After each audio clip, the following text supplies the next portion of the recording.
പലസ്തീനിൽ ഇന്ന് ആളുകൾ പോരാടുന്നത്, ക്രിസ്ത്യാനികളും മുസ്ലിങ്ങളും കമ്മ്യൂണിസ്റ്റുകാരും പോരാടുന്നത് ഒരു ഇസ്ലാമിക രാഷ്ട്രം സ്ഥാപിക്കാനല്ല, മറ്റുള്ളവരുടെ മേൽ ശരീഅത്ത് നിയമം അടിച്ചേൽപ്പിക്കാനല്ല, പലസ്തീൻ നാടിന്റെ മോചനത്തിന് വേണ്ടിയാണ്. ഇതിനെങ്ങനെയാണ് ഇസ്ലാമും ഖുർആനും പ്രവാചകനും മുസ്ലിങ്ങളും ഉത്തരവാദികളാകുന്നത്? ഇനി ചെച്നിയയിലേക്ക് കടക്കാം. ചെച്നിയ ഒരിക്കലും റഷ്യയുടെ ഭാഗമായിരുന്നില്ല. സാർ ചക്രവർത്തിമാർ മുതൽ ചെച്നിയെ കീഴടക്കിക്കൊണ്ടിരിക്കുകയായിരുന്നു. കുപ്രസിദ്ധനായ സ്റ്റാലിന്റെ കാലഘട്ടത്തിൽ ഒട്ടേറെ ചെച്നിയക്കാരെ കൊന്നൊടുക്കി. അവസാനം ഗോർബച്ചേവിന്റെ കാലഘട്ടത്തിൽ റഷ്യയിൽ കമ്മ്യൂണിസം തകരുകയും യെൽസിൻ അധികാരത്തിൽ വരികയും ചെയ്തപ്പോൾ റഷ്യയിലെ വിവിധ ഭാഗങ്ങൾക്ക് സ്വാതന്ത്ര്യം ലഭിച്ചുവെങ്കിലും ചെച്നിയക്ക് സ്വാതന്ത്ര്യം നൽകിയില്ല.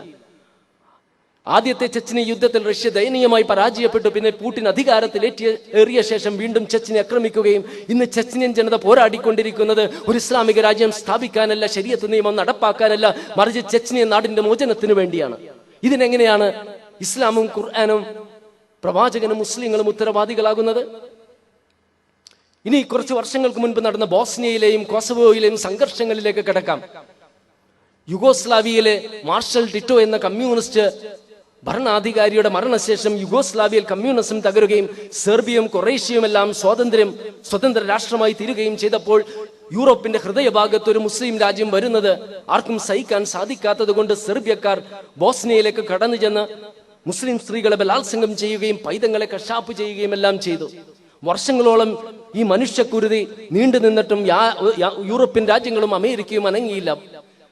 ചരിത്രം അവർക്ക് മാപ്പ് നൽകിയില്ല എന്ന് ബോധ്യപ്പെട്ട ശേഷം, വർഷങ്ങൾ കാത്തിരുന്ന ശേഷം അമേരിക്ക ഇടപെടുകയും ബോസ്നിയക്കും കോസവോയിനും സ്വാതന്ത്ര്യം ലഭിച്ചു. അവർ പടപൊരുതിയത് ഒരു ഇസ്ലാമിക രാജ്യം സ്ഥാപിക്കാനല്ല, ശരീഅത്ത് നിയമം നടപ്പാക്കാനല്ല, ആ രാജ്യങ്ങളുടെ മോചനത്തിന് വേണ്ടിയാണ്.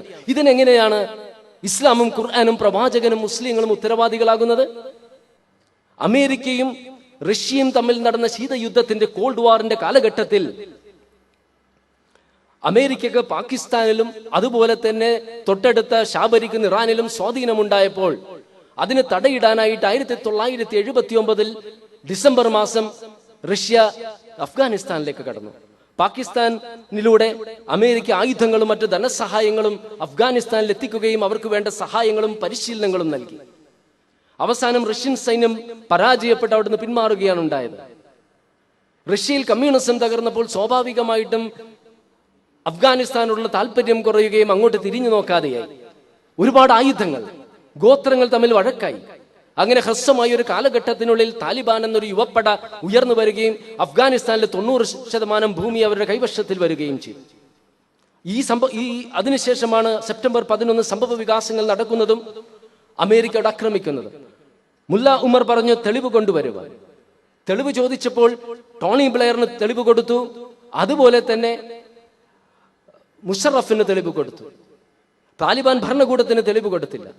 അങ്ങനെ ഇനി താലിബാൻ ഭരണകൂടം തെറ്റാണ് ചെയ്തിരിക്കുന്നത് എങ്കിലും ഒരു അഫ്ഗാനിസ്ഥാൻ പോലെ ഒരു ദരിദ്ര രാഷ്ട്രത്തെ ആക്രമിച്ചുകൊണ്ട് ലക്ഷക്കണക്കിന് ആളുകളെ കൊന്നൊടുക്കാൻ എന്ത് നീതിയാണുള്ളത്? അവരും പടപൊരുതുന്നത് ഇത്തരത്തിലുള്ളൊരു അധീന ശക്തിയെ ഒഴിവാക്കാനായിട്ടാണ്.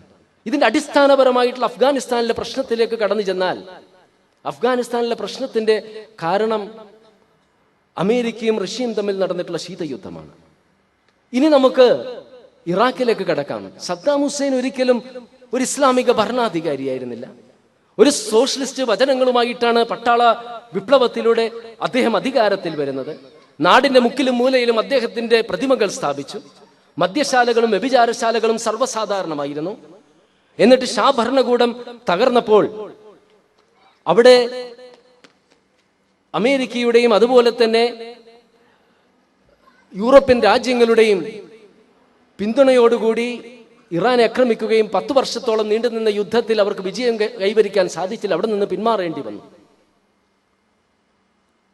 ആദ്യത്തെ ഗൾഫ് യുദ്ധം വാസ്തവത്തിൽ കുവൈത്ത് എന്ന കൊച്ചു രാജ്യത്തെ സദ്ദാം ഹുസൈൻ ആക്രമിച്ചതിൽ നിന്ന് ആരംഭിച്ചതാണ്. നിങ്ങളൊന്ന് ചിന്തിക്കുക, ആ സമയത്ത് ആഗോളടിസ്ഥാനത്തിലും കേരളത്തിലുമുള്ള മഹാഭൂരിപക്ഷം മുസ്ലിങ്ങളും സദ്ദാമിനെ അനുകൂലിക്കുകയാണ് ഉണ്ടായത്. കേരളത്തിലെ ഒരു അനാഥാലയത്തിൽ ഒരു കുട്ടിക്ക് പോലും സദ്ദാം ഹുസൈൻ 10 പൈസ നൽകിയിട്ടില്ല. ഒരു മസ്ജിദ് പോലും അദ്ദേഹം സഹായം ചെയ്ത് നിർമ്മിച്ചിട്ടില്ല. വാസ്തവത്തിൽ കുവൈത്ത് എന്ന കൊച്ചു രാജ്യം ഒട്ടേറെ അനാഥകളെ പോറ്റുന്നുണ്ട്, അനാഥാലയങ്ങൾക്ക് സഹായം നൽകുന്നുണ്ട്, മസ്ജിദുകൾ പണിയുന്നുണ്ട്.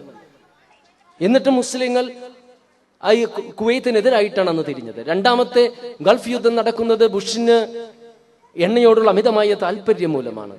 അവസാനം അമേരിക്കൻ തടവിലായി ഏകാന്തവാസം നയിക്കുന്ന സമയത്താണ് ഖുർആനിക ചൈതന്യം അദ്ദേഹത്തിന്റെ മനസ്സിലേക്ക് കടന്നു കയറുകയും ആ ഖുർആനിക ചൈതന്യം അദ്ദേഹത്തിന്റെ ഹൃദയത്തിൽ ഉണ്ടായത് കൊണ്ടായിരിക്കാം തൂക്കുകയർ മുൻപിൽ ആടിയിട്ടും മരണം മുന്നിൽ കണ്ടിട്ടും കുനിയാത്ത ശിരസ്സോടെ, വളയാത്ത നട്ടല്ലോടെ, പതറാത്ത ശബ്ദത്തോടെ കലിമ ഉച്ചരിച്ചുകൊണ്ട് മരണത്തെ ആലിംഗനം ചെയ്യാൻ അദ്ദേഹത്തിന് സാധിച്ചത് അള്ളാഹു പുറത്തു കൊടുക്കാം. അത് മറ്റൊരു കാര്യം. ഏതായാലും ഇറാഖിലെ സംഭവത്തിന് മുസ്ലിങ്ങളും ഇസ്ലാമും ഖുർആനും പ്രവാചകനും ഉത്തരവാദികളല്ല. ഇനി കാശ്മീരിലെ സംഭവം, ബ്രിട്ടീഷുകാർ എവിടെയെല്ലാം ഭരിച്ചിട്ടുണ്ടോ അവിടെയെല്ലാം പ്രശ്നങ്ങൾ ഉണ്ടാക്കിയിട്ടാണ് അവർ പോയിട്ടുള്ളത്. ഇന്ത്യ പാകിസ്ഥാൻ വിഭജനം നടന്നപ്പോൾ കാശ്മീരിന്റെ കാര്യത്തിൽ ഒരു തീരുമാനമുണ്ടായില്ല. 1948 കാശ്മീർ ഭരിക്കുന്ന ഹിന്ദു രാജാവ് അത് ഇന്ത്യയുമായി ലയിപ്പിക്കാൻ തീരുമാനിക്കുകയും ഇന്ത്യ പാകിസ്ഥാൻ സംഘർഷമുണ്ടാവുകയും കാശ്മീരിന്റെ 1/3 ഭാഗം പാകിസ്ഥാന്റെ കയ്യിലും 2/3 ഭാഗം ഇന്ത്യയുടെ ഭാഗത്തുമായി. വാസ്തവത്തിൽ എന്നെ സംബന്ധിച്ചിടത്തോളം ഭാരതത്തിൽ ജനാധിപത്യവും അതേതരത്വവും സ്വാതന്ത്ര്യവും എല്ലാം വേരൂന്നിയ ഒരു രാജ്യമാണ്. അതുകൊണ്ട് കാശ്മീർ ഇന്ത്യയുടെ ഭാഗമായിരിക്കുന്നതാണ് എനിക്ക് താല്പര്യം.